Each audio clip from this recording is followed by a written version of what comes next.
Hi, I'm here to introduce the guest today, Dr. Chad Dumas. Chad is a Solution Tree PLC at Work Assessment and Priority Schools Associate, an international consultant, presenter, and award-winning researcher whose primary focus is collaborating to develop capacity for continuous improvement. With a quarter century of successful leadership experience, Chad has led significant improvements for both students and staff.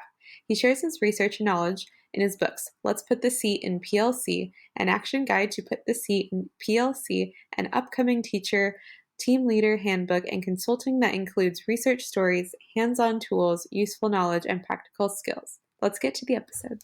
I'm educational justice coach Lindsay Lyons, and here on the Time for Teachership podcast, we learn how to inspire educational innovation for racial and gender justice, design curricula grounded in student voice, and build capacity for shared leadership. I'm a former teacher leader turned instructional coach. I'm striving to live a life full of learning, running, baking, traveling, and parenting because we can be rockstar educators and be full human beings. If you're a principal, assistant superintendent, curriculum director, instructional coach, or teacher who enjoys nerding out about co-creating curriculum with students, I made this show for you. Here we go. Dr. Chad Dumas, welcome to the Time for Teachership podcast. Thank you so very much for having me. I'm really excited. I've already enjoyed all of the conversations like pre-hitting record that we've been having. So I'm excited to dive in. And I think one of the things I like to frame the episode with, beyond the very traditional bio that is, sometimes feels like, in 60 characters or 60 words or whatever, it's very limited in terms of who we are. Is there anything that you want listeners to be aware of beyond that formal bio or to keep in mind as we jump in today? Well, I suppose, first of all, thank you for having me. It's been a mutual admiration in the few minutes that we've been able to talk, and I'm so blessed to be able to join you and engage with your listeners a little bit today. In terms of what people might want to know about me, other than the typical bio, is I'm an educator first, right? I was a classroom teacher, professional developer. Even when I was a principal and went on to the really dark side of central office administration, I still considered myself an educator first and foremost, right? And still to this day now, as a consultant working with designated leaders, teacher leaders, classroom teachers, the whole gamut of folks, right? My focus is on building capacity and helping to draw out from people talent and skills that maybe they don't even know exists themselves. I love that phrase, building capacity. I think that'll be a good one to thread through the conversation. I think there's so much richness about building capacity in your book where you actually have ideas that are concrete, tangible, reflective pieces for leaders. I'm getting a little ahead of myself here, but I think there's so much in there that is a testament to exactly that and how you help coach people to do that. So thank you. Yeah, absolutely. Yeah, building capacity is this fascinating thing because it's a term that's been thrown around, I don't know, a quarter of a century, maybe more. I think about Linda Lambert's work, right? I think 1999 was her first foray into building capacity. And since then, people just it seems like we use that term without a clear understanding of what it means. And so that's been a point of reflection for me recently is, okay, so what does this mean to really build capacity in folks? Yeah. And I feel like we'll get into that a little bit today. Is there anything that you want to kind of share at this point in the conversation to kind of tease for people what that looks like? Yeah, kind of like as a hook. Well, so my thinking has really gone along the lines of two different areas in building capacity. And many times when we think of building capacity, when we're clear about it, we think about what people need to do. Like we build the capacity in doing X, Y, and Z, and that is important. And correlated with that, or on a similar, parallel path, is also helping people to understand why we're doing that what, and not telling them why, but helping them to craft their own why through reflective practice, through connection to their past experiences, to connection to actual practice, and then reflection on that practice. So that's kind of where my mind has gone with building capacity is not just the what, which we think about right away, but the why we do what we do. That is so good. Because when we get to thinking about like buy-in versus co-creation, Mm, ownership, mm, right? That like, oh yes, so many things. yep, And I think absolutely. we'll talk a bit about like those action steps, the what as well as the Yeah. why today. But I think I want to take a step back first and think about, that the big idea. Mhm. I often quote Dr. Bettina Love at the start of these episodes. She describes freedom dreaming as dreams grounded in the critique of injustice, which is Mm, poetic, beautiful, powerful. And I'm wondering, with that in mind, like, what is that big dream for you that you hold for the mhm. field? Yeah, yeah, yeah. So just like that quote really resonates with you, and I love that. I have not heard it before, so I appreciate you raising that for me. Dreams grounded in the critique of injustice. One of the quotes that really has resonated with me throughout my career is a quote that comes from the 19th century, so about 200 years ago, right? From the founder of the Baha'i Faith, and he says to regard man as a mine rich in gems of inestimable value. Regard man, and we're talking 19 or 1800s, right? So human beings, right, as a mine, like a gold mine or whatever. Right? And he says that as a mine in rich in gems of inestimable value, right? I mean, I think about my kids and colleagues, and imagine, the rubies and the diamonds and the pearls and all of these inestimable value gems. And then Baha'u'llah goes on and he says, education alone can cause it to reveal the treasures and enable mankind to benefit therefrom.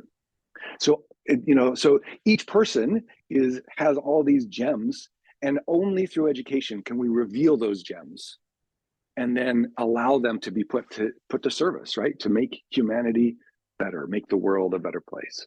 So in terms of that question, what's the big dream that you hold for education? My dream is that we're able to achieve that, right?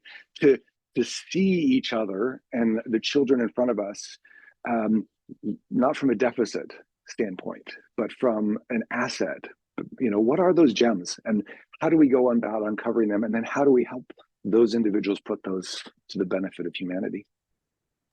I love that. And I think a huge piece of that being asset minded, right, is thinking about that mindset shift for some folks, right? We often identify challenges. How do we fix it in education? Can you speak a Mhm. little bit more to that kind of shift and its importance in leading education spaces? Oh man, that it's huge. I remember. I think I was a central office administrator at the time, and in Hastings, Nebraska, and sharing with. I'm pretty sure that's where I was. It may have been before that when I was a principal, but I'm pretty sure it was when I was a central office, sharing with colleagues I don't remember what the exact strategy was called, but it's like a bullseye.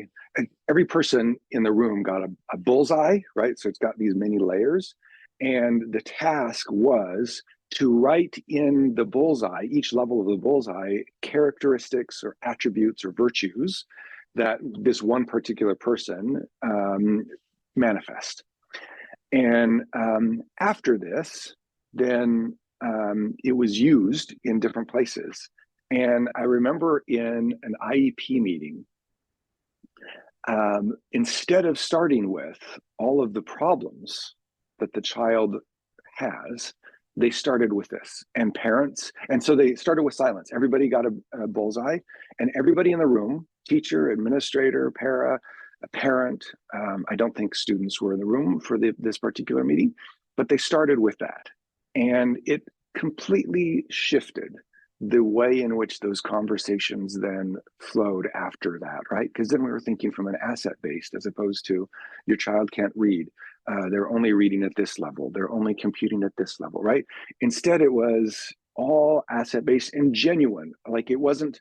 Sometimes, sometimes we've been in IEP meetings where you can feel it going downhill quick, and then somebody needs to throw a token praise comment in, right? And it doesn't help, right? It's like, okay, yeah, thank you, token appreciation. Let's be genuine and authentic, and from the get-go drawing out those great assets, those gems of inestimable value. Oh, that's so good. And I love that example of the IEP meeting. I mean, people could do that tomorrow, right? Listening to this episode, like that's Absolutely. quick, right? Yep. Yeah. Yep. Yep, I love it. absolutely. And I'm thinking too about this idea of building capacity and how a lot of times I'm just thinking about if there was a student in that meeting, for example, and Yeah. being able to practice identifying their own strengths, right? Or even any of the stakeholders in the room, like being able to Hmm. like, routinely build that skill of identifying strengths pretty easily or quickly. Because if we're Yep. not used to it, I imagine it could be hard. I think there's a tie there to that sense of building capacity. And so I kind of want to like use that as our segue to think about what are those action steps that a leader can take to build capacity, to lead in that way, to focus on assets. And I know that you list from your dissertation, I think your 10 elements of principal knowledge. So I don't know if this is a space for that as well, but I just love to say like, listening to this, buying into the dream, people are eager to get something, moving in their systems, in their Mm-hmm. buildings. Like where do they go? What's kind of the roadmap for them? Yeah. So I think the biggest thing is our own selves, right? Looking in the mirror. I don't remember who said it, but there's a particular quote that says something like, "Our greatest fear isn't that we can't achieve something. The greatest fear is that we have all the power in the world to achieve it, and yet we fail to marshal our own efforts to make it happen." Right. So, thinking about, and that starts with each of us, right? With each of us and within each of us by being reflective about our own practices, by being intentional about our own practices. And so, so you mentioned like, those 10 elements of what it takes to build a collaborative culture, from my dissertation and then book, Let's Put the C in PLC. And my mind goes directly to the first element, which, by the way, they're not in any particular order. Like the research doesn't say start here and then go here. I put them in that order, and I didn't put them in a particular order other than the first one and the last one. Those two were the first one is charismatic leader isn't necessary for long-term success, right? It's about relationships. And then the 10th one I put in that place because it's about, okay, so how do you lead change? After all of this, now what? Leading change. So those two are, I put in that space, everything else just happened to fall where it is. So the first one of building relationships, many times we think that we're really good at building relationships and maybe we're not as good as what we think we are.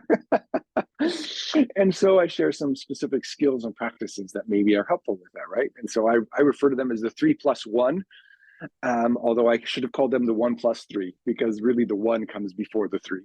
And the one is developing skills and behaviors and really an attitude of getting into developing rapport with others. And so again, that's people talk about, well, I have rapport. Well, do you, right? Like, and so rapport manifests itself in our physical behavior, right? So when we're in rapport with each other, our behavior starts to mirror each other, not mimic, but mirror, right? So like you move your head, I move my head, I move my hands, you move your hands, right? And there's like these physical manifestations that people don't even realize. When you're not in rapport, it's very obvious. And so the challenge is, especially with people that you don't have a good relationship with, is to get into rapport with them so that then you can then start to build those relationships, right? And so if I'm with someone who, so for instance, if you see me, my head tends to move a lot when I engage with folks, right? Because I tend to have a pretty approachable voice and approachable sense to me, right? So that means my head moves a lot. So when I'm with people who don't move their heads a lot and they're very formal in their movements, I need to match that, right? I need to mirror that to get into rapport. And so that then enables then the three skills. But that's the foundational, like developing with rapport with people, paying attention to their intonation, to their body language and their gestures. Hello, this is Leah popping in to talk about today's free resource provided by our guest, Dr. Chad Dumas. Chad is providing a set of free resources from Next Learning Solutions, such as printouts, study guides, and more. You can find this at the blog post for this episode, www.lindsaybethlyons.com/174. Now, back to the show. That's so good. And I think one of the things that I absolutely loved was that grounding in relationships in your book. And I saw it come up, and the 3+1, actually, I think in my notes, anyways, this is probably not how it's organized, but in my notes was connected also to the section on teams and dialogue, which I loved that linkage of, I mean, you quoted Frary, which I also loved, of like dialogue as the act of creation. I mean, lots of cool stuff in there, but I was thinking about that too, from a perspective of like PLCs and teams, and the power of being in real relationship with people in a team, and how high functioning teams are like rocking and rolling. And then the dysfunction of a team that's not in relationship with one another could just totally kind of scuttle everything. And I'm wondering if there's either a story that you wanted to share, or like a something to be aware of or mindful of or watchful of as a leader, as you're kind of creating these teams or nurturing the team's relationships, because I think that's a really tough thing to do well. Yeah, absolutely. Yeah, and I think what you're getting at is one-on-one, it's easier to do, right? I can get into rapport with you, and I can pay attention to your movements and work really hard to match and mirror, not mimic. Again, people don't, that ticks people off. But if I'm doing it well, nobody will notice that I'm getting into rapport with you, which then will enable us to then move forward in a productive conversation. Now, in a group, it's a little bit different, right? Because how can if I'm with 6 people, how can I get into rapport with 5 different people who have 5 different sense of body, hand gestures or of intonation? And so as a leader, you tend to be more with groups of people, right? When you're leading meetings and such. And so I'm really glad you asked this, because it's actually one of the first things I addressed in my next book that'll be coming out, I think, end of August, early September. It's Solution Tree is publishing it, and I'm really excited about it. I think I'm hopeful that it will have a significant impact on the field. It's called the Teacher Team Leader Handbook. So it's really focused on teacher team leaders. And then the subtitle is Simple Habits to Transform Collaboration in a PLC at Work. And one of the skills that I share in that book very early on is that of developing group rapport. Like, how do you develop group rapport? And so some of my amazing colleagues, if I can call them colleagues, Michael Grinder and Kendall Zoller, really go after this and have figured out that synchronicity is really the key to group rapport. And so as a leader, if you don't have synchronicity in a group, and so synchronicity means like we're all looking at the same direction, or we're all breathing from the same location, like that's really important to pay attention to. We need to do something to develop synchronicity. And so many times you walk into a meeting and you'll see one person's on their computer, one person's on a phone, one person's taking notes, one person's, like we're not in sync. And so it's really important early on in a meeting to develop synchronicity. And so that can happen a number of different ways. And basically synchronicity means we're all doing the same thing at the same time. That's it, right? We're just doing the same thing at the same time. So what does that could look like? We project the agenda on a screen, and I say, if I'm the leader of the meeting, hey friends, glad to see you all this afternoon, looking as brilliant as always. Really glad to have you all here. Let's take a look at the agenda that's posted on the screen, and together let's identify which out of these elements of here are you most interested in today.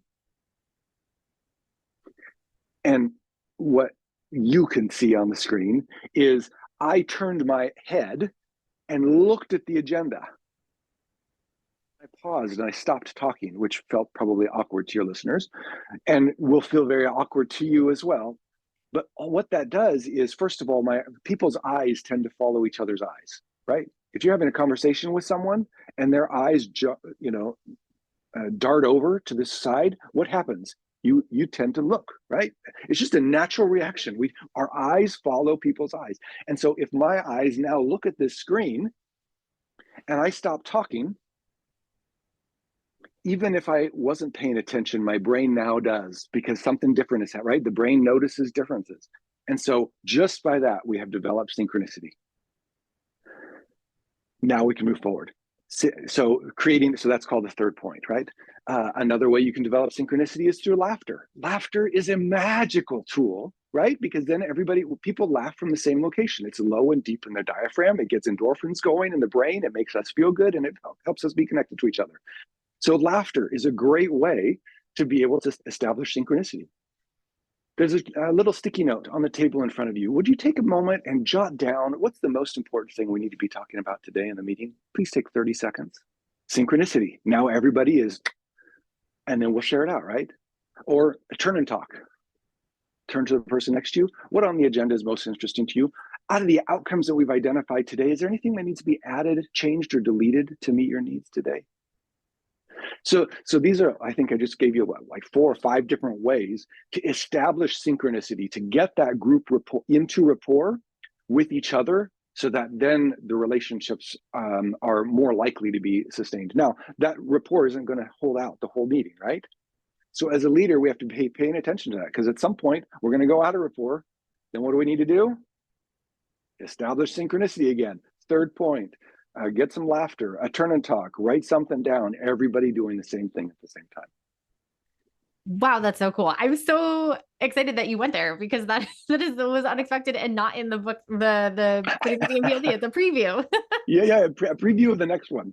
It's incredible. And it'll be good timing, because when this is out, it'll be like a month away from release. Yes. Yeah, everybody can put it on their calendar, or they probably can pre-order it by the time this comes out. Yeah. Oh, that's cool. That's exciting. So I think one of the things that as a leader, I think people are thinking, or maybe thinking as they listen, is, okay, this is super cool. However, for example, just throw this out there because talk about it in the book a little bit. We don't have a lot of time. Like, time is a resource that we don't have enough of to be able to get people in teams to do this work, or which I think you share a beautiful resource from Learning Forward in the book about, which I was like, oh yeah, this is great. Or there's a variety of challenges, I think is the point I'm trying to get at, that people will say, yeah, but what about this thing? And I'm curious to know, what do you find is like the biggest challenge that people have leading this work, facilitating PLCs, putting the teams together, whatever aspect of it we want to latch onto and talk about. But I'm curious to know what the challenge is, and then like, what have you seen people do to kind of overcome that challenge, or even preemptively like get rid of the challenge? Right. Yeah. So I've seen basically 2, if I could boil it all down into 2 challenges that I've seen folks struggle with. One is, you mentioned, like, the time. How do we find the time? And my question is, if we don't find the time, that's not a question, that's a statement. We don't find the time. Here's the question: do we value the collaboration?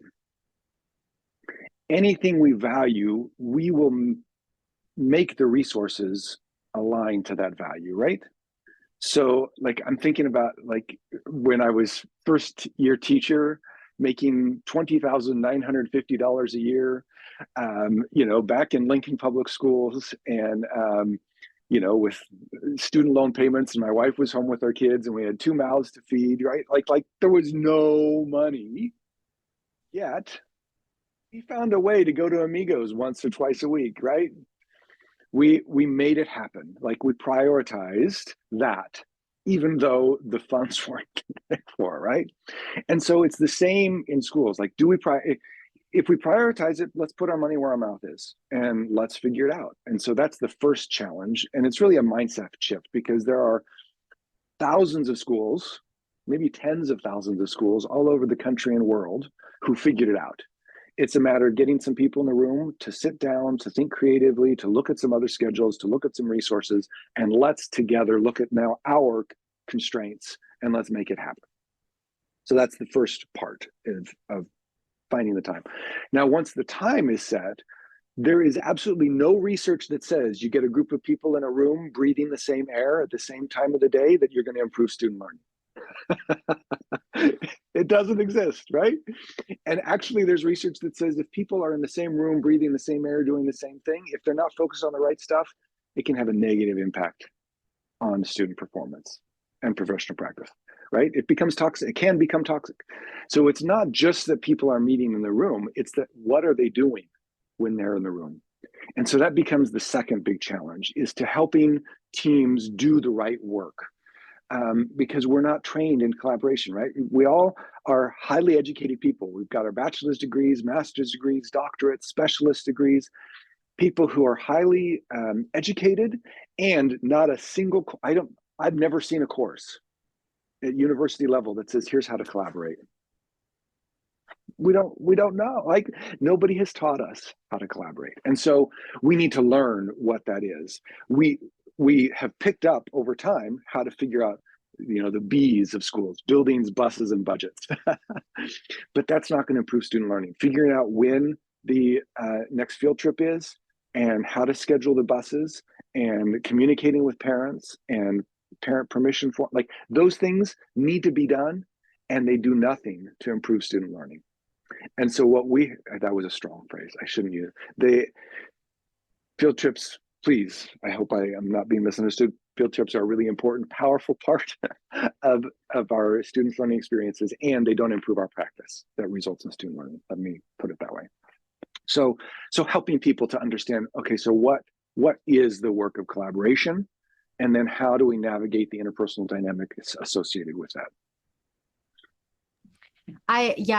That's so good. And I also think about this phrase, one learning model for all, which is the Internationals Network for Public Schools that I taught at in my last 4 years of teaching. Always said that, like, you do something as an adult, you do the same thing with students, right? It's like one learning model. And I think about that with collaboration. If you learn as an educator, as an adult, how to collaborate with your peers, you're then able to passively address some of this is group work is hard, or my kids don't work well together issues, because you're like, well, I know how to do it now. I've done it myself, and now I can teach it better.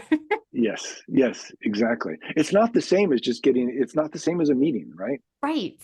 Yeah, absolutely. Absolutely. Yeah. Oh my gosh. There's been so many beautiful gems in this conversation. I've really enjoyed. And I think it has gone an interesting, like, I think there are a lot of branches, right? A lot of different directions. And so I'm curious, for the listener who's ready to, like, step in the school building, they're done with the episode, they're ready to possibly start the school year by the time they're listening to this, what is the one kind of first step? Like, what's the thing they do when they end the episode and kind of like start laying the foundation, start taking action? What would you say that should be or could be? Yeah. So I guess I would have two first steps. The one is tongue in cheek, go buy my next book. Because that would be it really, there isn't much literature in the field around teacher team leaders, and that's the title, but really anybody who picks it up and is in a collaborative environment will benefit from it. Or if they're not in a collaborative environment and they want to learn how to make their environment more collaborative. So even though the title is geared towards teacher team leaders, well, first of all, anybody's a leader, right? But second of all, there are people who are in those designated positions. So that's tongue in cheek, but it may be helpful. The second thing that I would say is not tongue in cheek is to really think about this, coming back to that quote at the beginning, right? Regarding other people as minds with gems of inestimable value, right? It goes for kids, it goes for colleagues.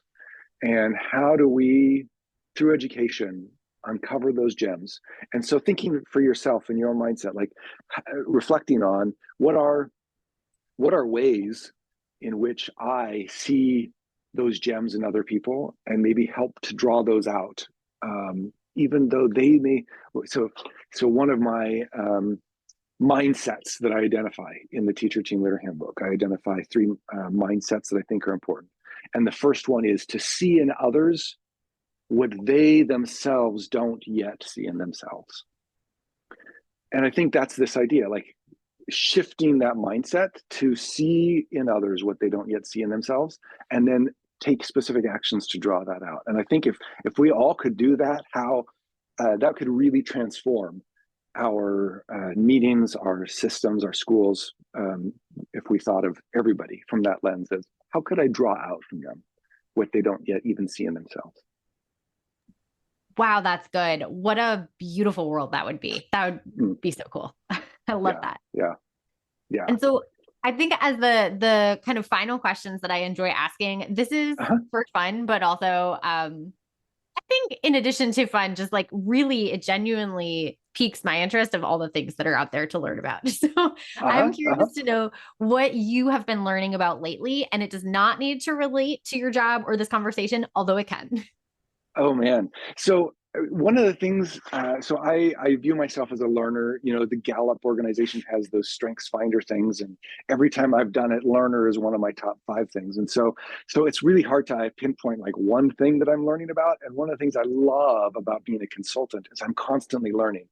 Right? Like people think that you're the one who's presenting. Yeah, but you know what? I've got to be learning myself. So I'm constantly reading. So I love, if your listeners have never seen the Marshall Memo, look up Kim Marshall. He's in Massachusetts, and he has a weekly memo, and you can sign up. Like I think it's, if you just do it by yourself, it's like $50 a year, well worth the $50.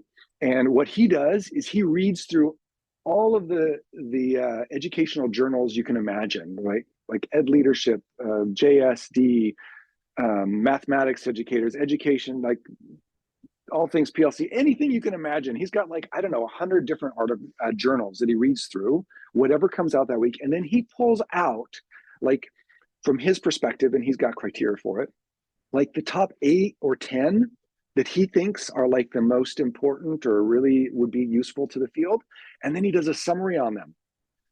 And so every Monday I get Kim Marshall's memo with, it's I don't know, maybe 8 pages, a Word document with these articles with summary. So I don't even have to read the whole article, although he always links them. You can go back to them and find the full article. And it covers everything, right? From teacher evaluation to professional learning communities to the reading, science of reading stuff, mathematics, like anything you can possibly imagine. So that really, that's probably the best source of my learning that I have personally. But of course, I'm also, like learning more about, of course, I'm an associate for Solution Tree and PLC at work, so I'm constantly learning more about that type of thing, right? Every time you pick up learning by doing, you learn more, right? And every time I pick up RTI, the RTI handbook, taking action, or any of the tools, I learn more. And so all of these things. But Kim Marshall, his stuff is really fantastic. Wow, that's incredible. I did not know about this resource, so I'm like jotting notes frantically. I will be looking into that. I think it's marshallmemo.com. If you just like Google that, it'll, yeah. We can also link that in the show notes for listeners too. That's incredible. Thank you. And I'll reach out to him and let him know that he'll be getting some subscriptions and some cuts coming your way. Awesome. I think one of the things I want to close with is just how much I really enjoyed the Putting the C in PLC book and how much I'm looking forward to your next book. And I do want to just highlight for our listeners the resources that you have at the end of each chapter, in addition to all of the information in the book itself, which is great. I just think there's so much value in like the little surveys that you had at the end. I don't remember if you called them a survey, but like the little statements, and you have the agreement scale. I think there's so much value in taking those, using them, having them be a reflective tool that everyone literally just grabs and uses tomorrow. Again, so easy to just take it. And I just want to kind of highlight that that's not just the content of your book, but the organization itself. I really enjoy books that are organized with things that are like easily usable immediately. And you have that. The listeners just know, I'm sure that will be in the next book as well. Yeah. So they can look forward. Thank you. Yeah. And your listeners can actually, those self-assessments, I have them all on my website for free. You can just go and get all of the websites directly and download them. And that website is tinyurl.com and then / put the C in PLC. Put the C in PLC. So those and then there's a few other resources are there too, totally free. That's incredible. Thank you. We'll link that in the show notes and the blog post for this episode. That's incredible. Thank you for sharing that. And where else can people like follow what you're doing? Where should they look for the next book when it's about to come out? How do they be in touch? Yeah. Well, my website is my business name, which is Next Learning Solutions. So nextlearningsolutions.com is my website. But I'm active on Twitter, and it's very easy. I must have gotten on early without any numbers or anything. It's just at Chad Dumas, ChadDumas. And then Facebook and LinkedIn, Chad Dumas as well on there. So those are the places to track me down. Amazing. Chad, thank you so much for being on the podcast today. I so appreciate your time. My pleasure. Thank you. If you like this episode, I bet you'll be just as jazzed as I am about my coaching program for increasing student-led discussions in your school. Shane Safir and Jamila Dugan talk about a pedagogy of student voice in their book, Street Data. They say students should be talking for 75% of class time. Do students in your school talk for 75% of each class period? I would love for you to walk into any classroom in your community and see this in action. If you're smiling to yourself as you listen right now, grab 20 minutes on my calendar to brainstorm how I can help you make this big dream a reality.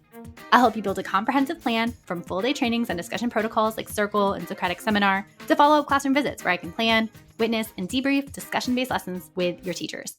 Sign up for a nerdy, no-strings-attached brainstorm call at lindsaybethlyons.com/contact. Until next time, leaders, think big, act brave, and be your best self. This podcast is a proud member of the Teach Better Podcast Network. Better today, better tomorrow, and the podcast to get you there. Explore more podcasts at teachbetter.com/podcasts, and we'll see you at the next episode.